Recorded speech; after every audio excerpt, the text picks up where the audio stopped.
le 1er mars, autour de 17 heures, Jésus me dit « Ce n'était pas mon intention de te donner cette vision ce soir.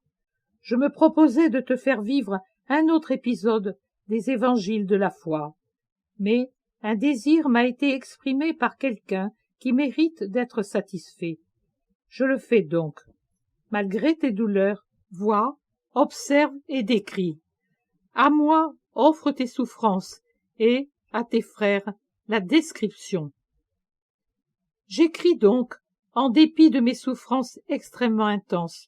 J'ai l'impression d'avoir la tête enserrée dans un étau qui part de la nuque et conflue sur le front pour descendre vers l'épine dorsale. Cela me fait terriblement mal, au point d'avoir pensé que j'étais en train de commencer une méningite.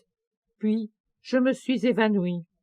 C'est encore très douloureux en ce moment, mais Jésus permet que je parvienne à écrire par obéissance.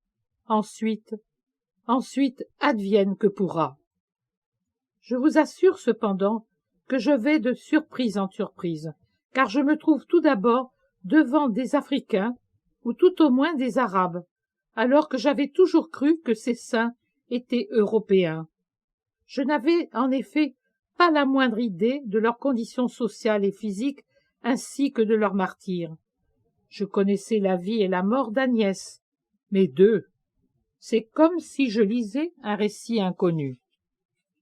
Comme première image, avant de m'évanouir, j'ai vu un amphithéâtre qui ressemblait plus ou moins au Colisée, pas en ruine toutefois. À ce moment-là, il n'y avait encore personne. Seule une très belle jeune mort se tient au centre, en l'air. Elle rayonne d'une lumière béatifique qui se dégage de son corps brun et des vêtements sombres qui la couvrent. Elle semble être l'ange de cet endroit. Elle me regarde et sourit. Ensuite, je m'évanouis et je ne vois plus rien. Maintenant, la vision se complète. Je me trouve dans un bâtiment dont l'absence de tout confort et l'apparence sévère m'indiquent qu'il s'agit d'une forteresse utilisée comme prison. Ce n'est pas le souterrain du Tullianum que j'ai vu hier. Il y a ici de petites pièces et des couloirs surélevés. Mais l'espace y est si restreint, la lumière si rare, et elles sont munies de telles barres et portes en fer clouté que cette maigre amélioration due à leur situation est annulée par leur sévérité qui anéantit la moindre idée de liberté. Dans l'une de ces tanières, la jeune mort que j'ai vue dans l'amphithéâtre est assise sur une planche qui sert en même temps de lit, de siège et de table. Cette fois, il n'en émane pas de lumière, seulement une grande paix. Elle porte sur son sein un bébé de quelques mois qu'elle allaite. Elle le berce et le cajole avec amour. L'enfant joue avec sa jeune mère et frotte son visage très olivâtre contre le sein brun de sa mère. Il le prend et s'en détache avec avidité, en faisant de soudaines risettes pleines de lait. La jeune fille est très belle, un visage régulier, plutôt rond, de superbes grands yeux d'un noir velouté, une petite bouche charnue, des dents très blanches et régulières, des cheveux noirs et plutôt crépus, mais maintenus par des tresses serrées qui encadrent son visage. Son teint est d'un brun olivâtre, mais pas excessivement. On trouve aussi cette couleur chez nous, notamment dans le sud de l'Italie, à peine plus claire que celle-ci. Lorsqu'elle se lève pour endormir son bébé en parcourant la cellule de long en large, je me rends compte qu'elle est grande. Elle a des formes gracieuses, certes pas exagérément, mais enfin elle a un corps bien modelé. Son port rempli de dignité lui donne l'air d'une reine. Elle porte un vêtement simple, presque aussi sombre que sa peau, qui lui tombe en légers plis sur le corps. Un vieillard entre, mort lui aussi. Pour ce faire, le geôlier lui ouvre la lourde porte, puis se retire. La jeune fille se retourne et sourit. Le vieillard la regarde et pleure. Pendant quelques minutes, il reste ainsi. Puis, la peine du vieillard déborde. En hoquetant, il supplie sa fille d'avoir pitié de sa souffrance. « Ce n'est pas pour cela, lui dit-il, que je t'ai engendré. Je t'ai aimé plus que tous mes enfants, toi, la joie et la lumière de ma maison. Et maintenant, tu veux mourir et faire mourir ton pauvre père, qui sent son cœur se briser sous la douleur que tu lui causes. Ma fille, voici des mois que je te supplie. Tu as voulu résister, et tu as connu la prison, toi qui es née dans l'aisance. J'avais plié l'échine devant les puissants pour t'obtenir de rester chez toi, bien que prisonnière. J'avais promis au juge de te faire céder à mon autorité paternelle. Actuellement, il se moque de moi, parce qu'il voit que tu n'en as eu cure. Ce n'est pas cela que devrait t'apprendre la doctrine que tu prétends parfaite. Quel est donc ce Dieu que tu suis, qui t'inculque de ne pas respecter ton père, de ne pas l'aimer? Car si tu m'aimais, tu ne me ferais pas tellement souffrir.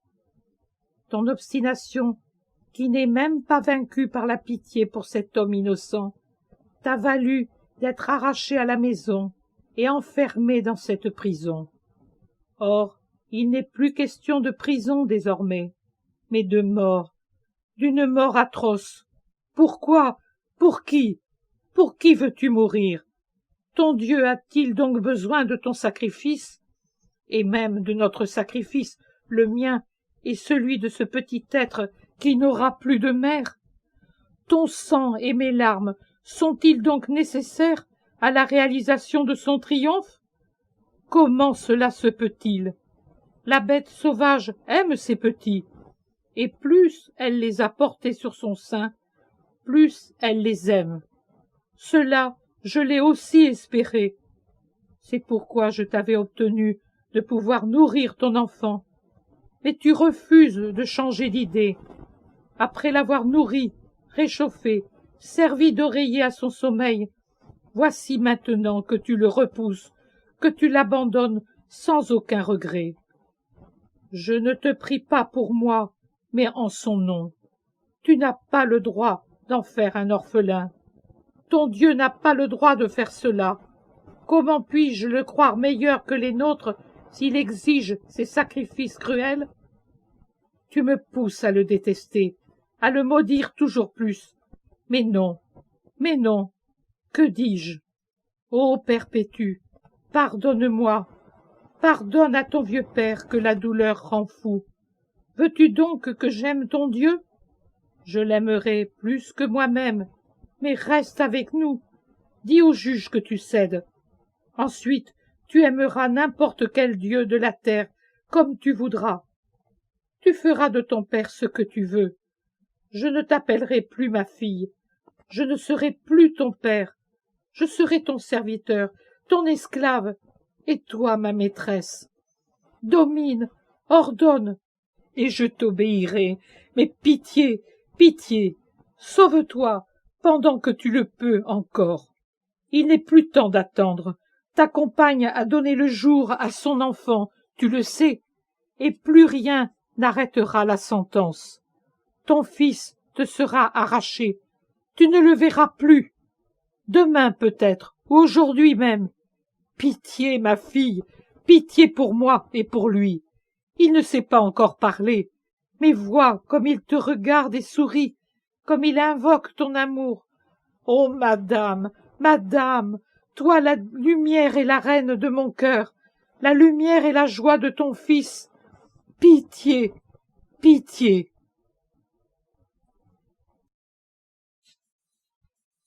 Le vieillard est à genoux, il baise l'ourlet du vêtement de sa fille, il lui enlace les genoux, il essaie lui prendre la main qu'elle pose sur son cœur pour en réprimer le déchirement humain. Mais rien ne la fait fléchir. C'est en raison de l'amour que j'éprouve pour toi et pour lui que je reste fidèle à mon Seigneur, répond-elle. Aucune gloire terrestre n'accordera à tes cheveux blancs et à cet innocent autant d'honneur que ma mort. Vous parviendrez à la foi. Que diriez-vous alors si j'avais renoncé à ma foi à cause d'un moment de lâcheté? Mon Dieu n'a pas besoin de mon sang, ni de tes larmes pour triompher. Mais toi, tu en as besoin pour parvenir à la vie, et cet innocent pour y rester. En échange de la vie que tu m'as donnée et de la joie qu'il m'a apportée, je vous obtiens la vie véritable, éternelle et bienheureuse. Non, mon Dieu n'enseigne pas à manquer à l'amour envers parents et enfants, mais il s'agit de l'amour véritable. Maintenant, la douleur te fait délirer, Père, mais plus tard, la lumière se fera en toi, et tu me béniras. Du ciel, je te l'apporterai. Quant à cet innocent, ce n'est pas que je l'aime moins, maintenant que je me suis fait vider de mon sang pour le nourrir. Si la cruauté païenne n'était pas tournée contre nous, les chrétiens, j'aurais été pour lui la plus aimante des mères, et il aurait été le but de ma vie. Mais Dieu est plus grand que la chair née de moi, et l'amour qui doit lui être donné est infiniment plus grand. Même au nom de la maternité, je ne peux faire passer l'amour pour lui après celui pour une créature. Non. Tu n'es pas l'esclave de ta fille. Je suis toujours ta fille, et je t'obéis en toutes choses, excepté en ceci, renoncer au vrai Dieu pour toi. Laisse s'accomplir la volonté des hommes. Et si tu m'aimes, suis-moi dans la foi. C'est là que tu retrouveras ta fille pour toujours, car la vraie foi ouvre l'accès au paradis. Or, le saint pasteur m'a déjà souhaité la bienvenue dans son royaume. À ce moment, la vision change. Je vois entrer d'autres personnages dans la cellule, 3 hommes et une très jeune femme. Ils s'embrassent et s'étreignent les uns les autres. Les geôliers entrent eux aussi pour enlever son fils à Perpétue. Elle vacille comme si un coup l'avait atteinte. Mais elle se reprend. Sa compagne la réconforte. « Moi aussi, j'ai déjà perdu mon enfant, mais il n'est pas perdu.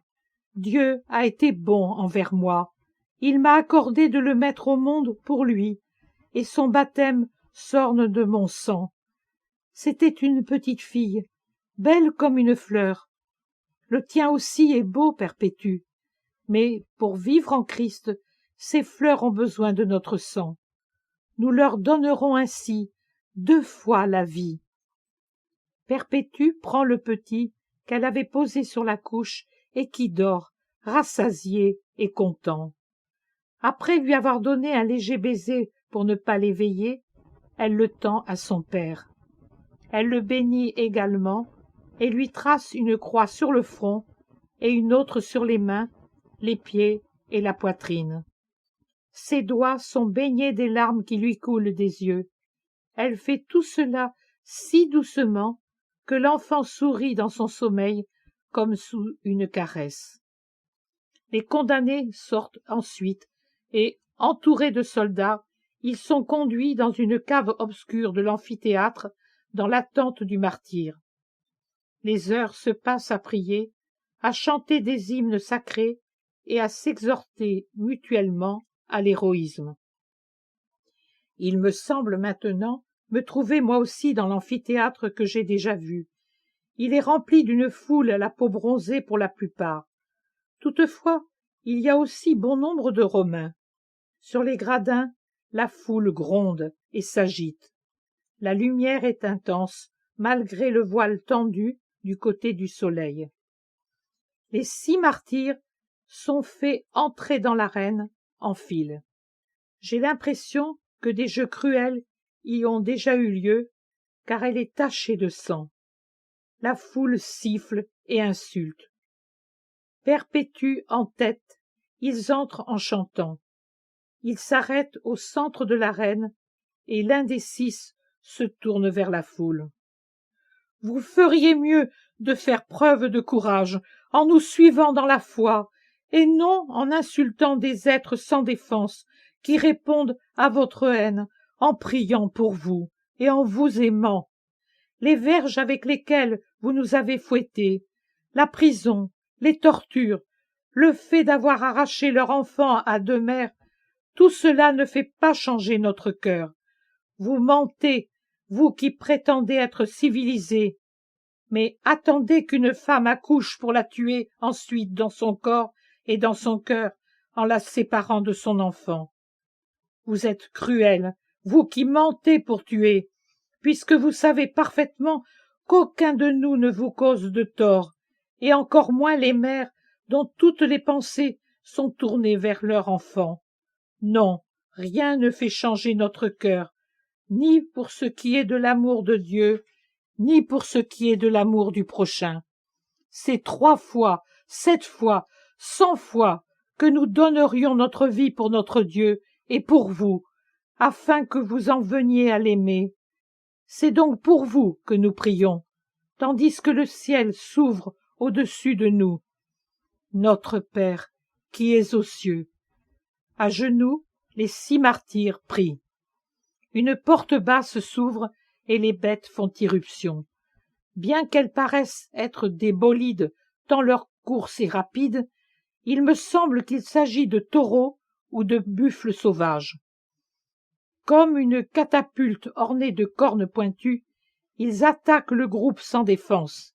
Ils les soulèvent sur leurs cornes, les lancent en l'air comme des chiffons, les jettent au sol, les piétinent.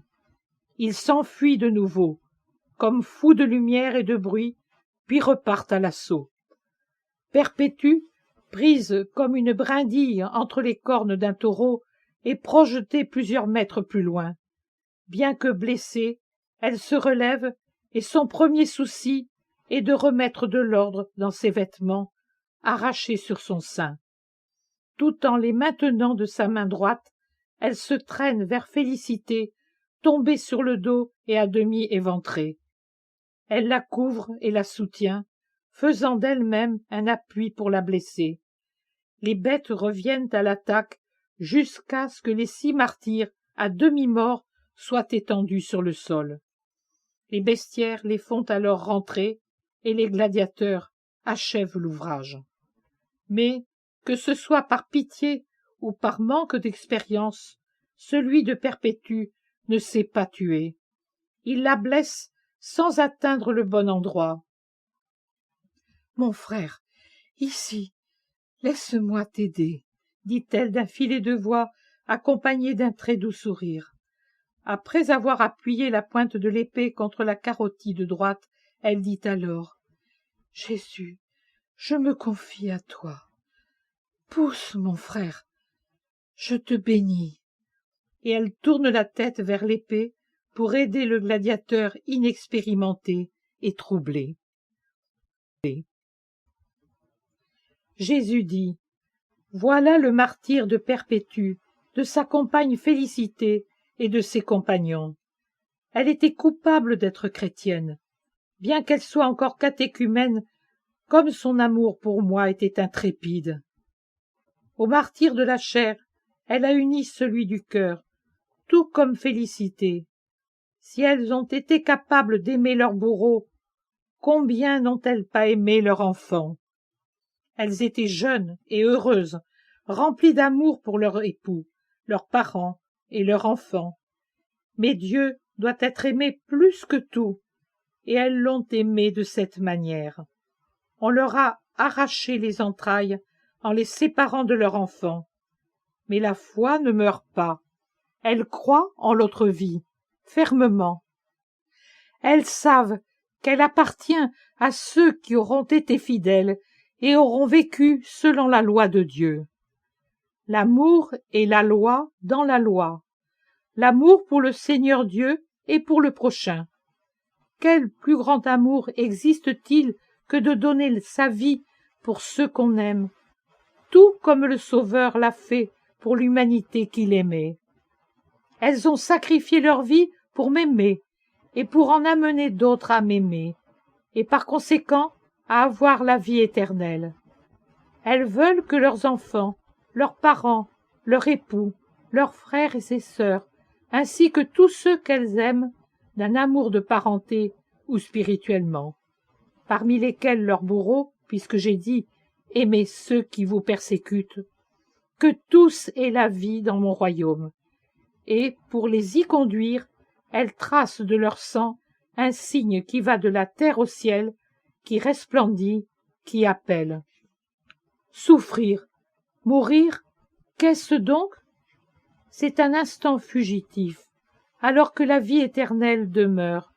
Ce moment de souffrance n'est rien en regard de l'avenir de joie qui les attend. Les bêtes, les épées, qu'est-ce?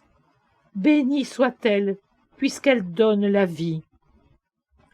Leur unique préoccupation est de garder leur pudeur, car ceux qui sont saints le sont en toutes choses. À cet instant, elles n'ont cure de leurs blessures, mais se soucient de leurs vêtements en désordre, car, si elles ne sont pas vierges, elles sont toujours pudiques. Le vrai christianisme procure toujours la virginité d'esprit. Il garde cette belle pureté, même là où le mariage et les enfants ont enlevé ce sceau qui, de vierge, fait des anges. Le corps humain, lavé par le baptême, est le temple de l'Esprit de Dieu. Il ne doit donc pas être violé par des modes inconvenantes ou des vêtements impudiques. De la femme notamment, de celle qui ne se respecte pas elle-même, rien ne peut provenir d'autre qu'une descendance dévergondée et une société corrompue dont Dieu se retire et dans laquelle Satan laboure et sème ses tourments qui vous portent au désespoir.